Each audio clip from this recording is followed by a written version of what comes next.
Hello friends, welcome back to our new video. और आज के इस वीडियो में हम बात करने वाले हैं राइट टू एजुकेशन के बारे में।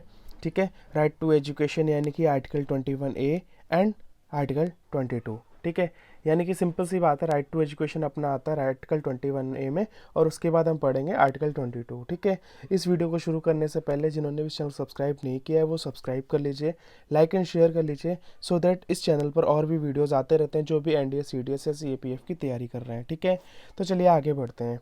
और हाँ गाइस, एक और इम्पॉर्टेंट बात है जो कि इस वीडियो के एंड में आपको पता चलेगी। एक गिव अवे हमारा चैनल कर रहा है। ठीक है, उस गिव अवे में कैसे पार्टिसिपेट करना है वो आपको वीडियो के एंड में पता चलेगा। तो आप अपना वीडियो शुरू करते हैं। अब बात करते हैं इस वीडियो में आर्टिकल 21A के बारे में। आर्टिकल 21 क्या कहता है? राइट टू एजुकेशन यानी कि हमारा पढ़ने का अधिकार। ठीक है, यहाँ पर लिखा है statement, the state shall provided free and compulsory education to all childrens of the age 16 to 14 years in such manner as state may be law determine. ठीक है, तो आप इसको एक बार इग्नोर करिए, मैं आपको एक्सप्लेन करता हूँ।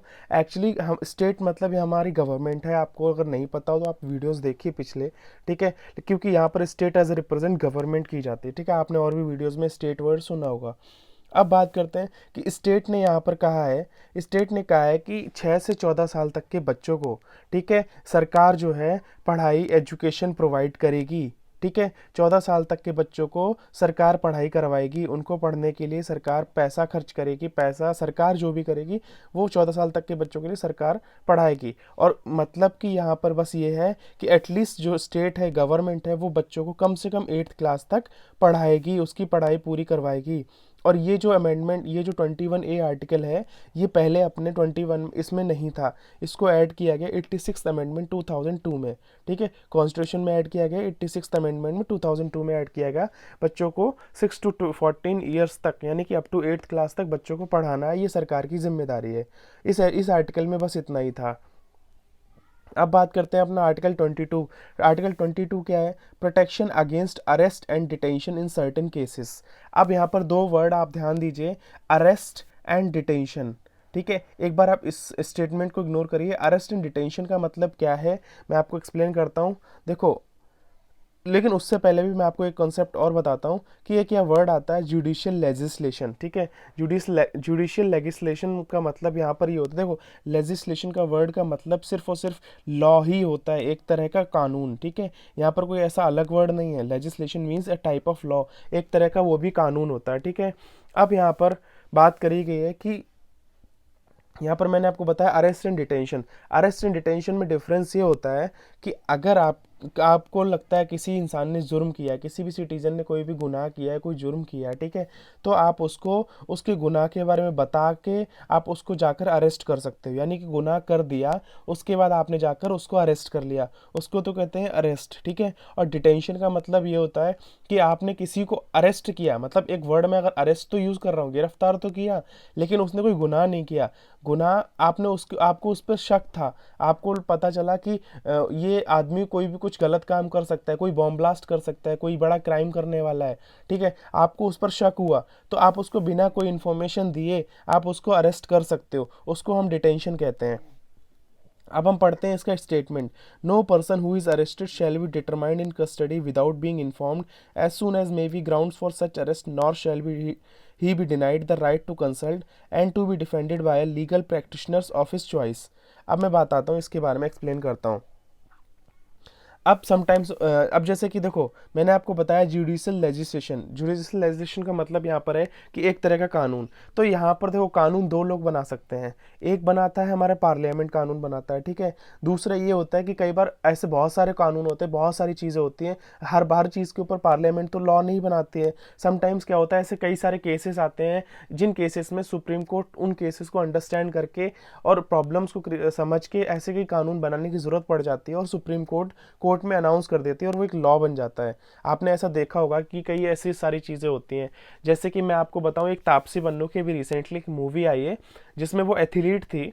ठीक है, उसमें क्या हुआ, जेंडर इश्यूज बहुत सारा हो रहा था, मतलब जेंडर इशू को उसमें एक्सप्लेन किया गया है कि अगर किसी की बॉडी में, जैसे फीमेल की बॉडी में अगर किसी 10% से या फिर ऊपर टेस्टोस्टेरोन आता है तो वो एक मेल कैटेगरी में डाल दिया जाता है और उसको चीटिंग कहते हैं, ठीक है।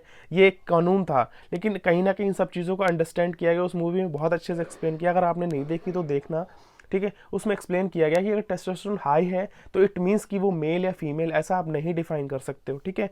तो इसी तरह से यहाँ पर ये तो उस मूवी में आप देखो, वहाँ पर उस कोर्ट में उस जज ने उस चीज़ के ऊपर कानून बनाया था कि ऐसा आप जज नहीं कर सकते हो टेस्टोस्टेरोन लेवल को काउंट करके। तो यहाँ पर मैं बस आपको ये समझाना चाह रहा हूँ कि पार्लियामेंट ही सिर्फ लॉ नहीं बनाती है, समटाइम्स सुप्रीम कोर्ट अनाउंस करती है और कोई भी कानून बनाती है, ठीक है। तो यहाँ पर मैं बस ये कह रहा हूँ, कई बार सुप्रीम कोर्ट कुछ भी अगर कानून अगर कोर्ट में बोल देती है कोई स्टेटमेंट तो वो कानून बन जाता है। और पार्लियामेंट के कानून की और सुप्रीम कोर्ट के जो बनाए हुए कानून है, दोनों की जो वैल्यू है वो बराबर होती है। ऐसा नहीं कि पार्लियामेंट की वैल्यू ज़्यादा है बनाए हुए कानून की और सुप्रीम कोर्ट के कानून की कम, ऐसा नहीं। दोनों के बनाए हुए कानून की जो लेवल है, जो मतलब जो ताकत है वो बराबर है, ठीक है। अब मैं बात करता हूँ आर्टिकल 22 में जो अरेस्ट एंड डिटेंशन, इसके वर्ड्स का मतलब मैंने आपको समझाया कि अगर आप किसी को अरेस्ट कर रहे हो देन गिव रीज़न, और उसको हम रीज़न देते हैं और हम उसको अरेस्ट कर लेते हैं, उसको तो हम करते हैं अरेस्ट, ठीक है। और if you are arrested with reason you have, और जब अगर आप अरेस्ट हो जाते हो तो आपके पास पूरा हक है कि आपको आपकी मर्जी का लॉयर दिया जाएगा, ठीक है। और सरकार जो भी लॉयर का खर्चा होगा वो सरकार उठाएगी, ठीक है। तो यहाँ पर एक तो ये बात होगी, और दूसरी चीज़ इससे पहले ये बता देता हूँ कि ये क्या बोलते हैं, ये जो लॉ है ये फॉरेनर्स एंड सिटीजन्स दोनों के लिए, ठीक है।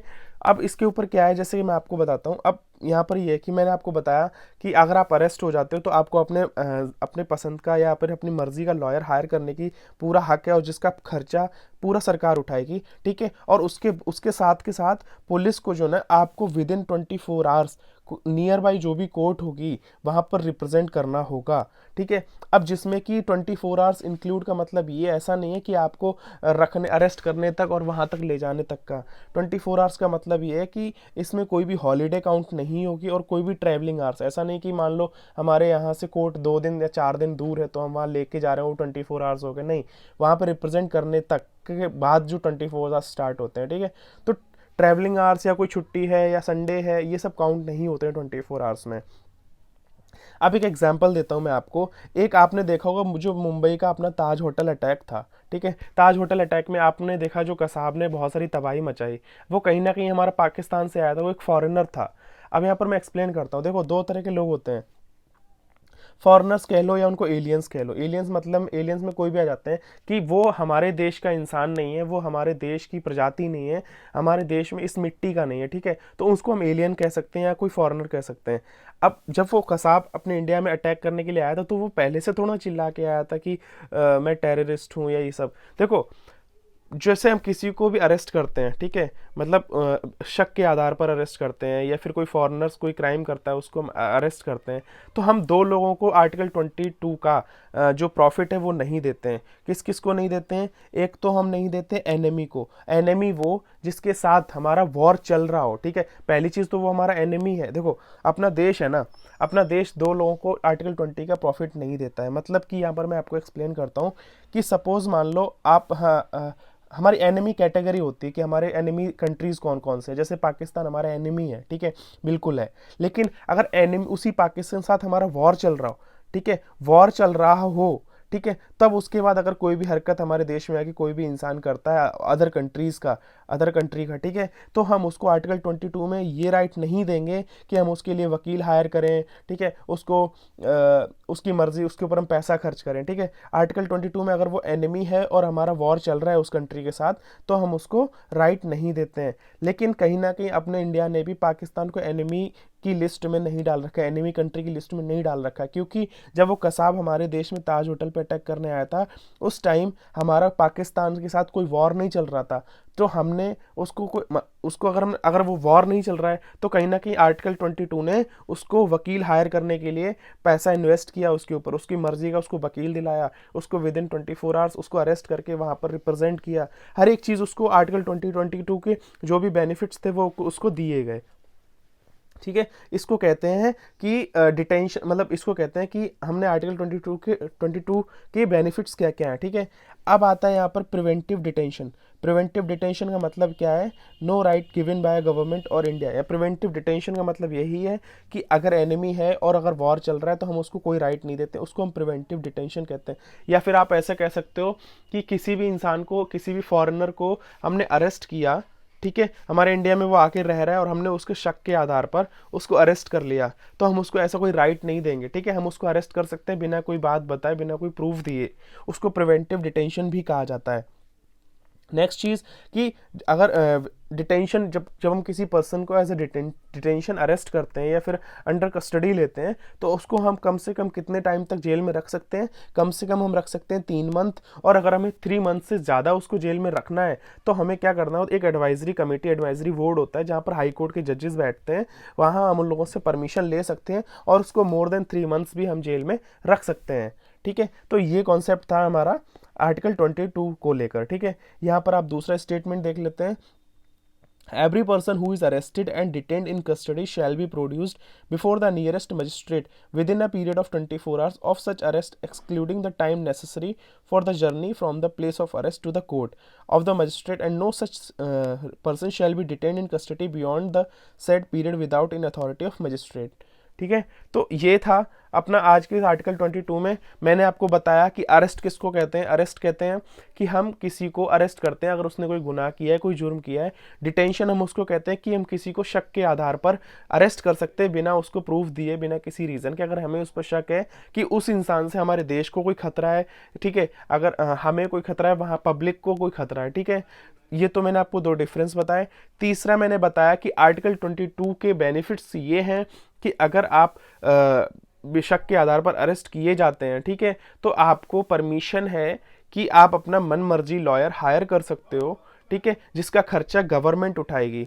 तीसरा कि अगर अगर हमारे देश में कोई बाहर का इंसान, कोई एनिमी देश का सिटीजन आकर कुछ काम करता है, कुछ गलत काम करता है, अटैक करता है, और एट दैट टाइम अगर हमारा वॉर उस देश के साथ चल रहा है, तो हम उसे आर्टिकल 22 के बेनिफिट्स नहीं देंगे। लेकिन अगर उस कंट्री के साथ वॉर नहीं चल रहा है और कोई बाहर का इंसान हमारे देश में आके कुछ गलत काम करता है, तो हम उसको अरेस्ट भी करेंगे लेकिन उसको कोई भी बेनिफिट नहीं देंगे। मतलब हम उसको लॉयर, उसको वो सारी चीज़ें नहीं प्रोवाइड कराएंगे जो कि आर्टिकल 22 देता है, ठीक है। ये हो गया प्रिवेंटिव डिटेंशन। मैंने आपको बताया no right given by government और इंडिया, यानी कि प्रिवेंटिव डिटेंशन में मतलब हमने किसी को शक के आधार पर अरेस्ट किया जिससे हमारे देश को खतरा है, तो हम उसको कोई भी ऐसा राइट नहीं देंगे।